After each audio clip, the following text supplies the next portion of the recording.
Günortan 12-den öýlen sagat 3-e çenli tutuş ýurdy garanqylyk gaplap aldy. Öýlen sagat 3-de İsa gaty ses bilen gıýgyryp, "Elohi, Elohi, lema sabaktani?" ýagny "Hudaýym, Hudaýym, näme üçin meni terk etdiň?" diýdi. Ol ýerde duranlaryň käbirleri muny eşidenlerine "Seredin, ol Ilyasy çagyrýar" diýdiler. Bir adam ılgap baryp bir eskine sirkä batyrdy.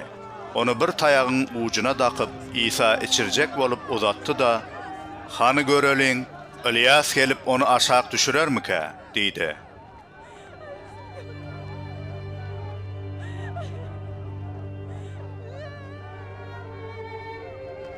Emma İsa gaty gıýgyryp jan berdi.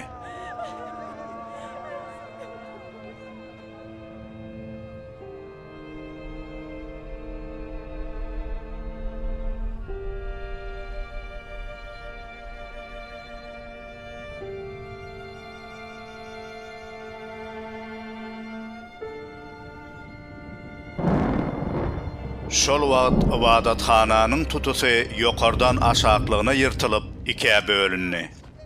İsa'nın karşısında duran yüzbaşı onun şeýle jan berenini görenne, "Bu adam hakykatdan hem Hudaýyň ogly eken" diýdi. Ol ýerde uzaktan seredişip duran aýallar hem bardy.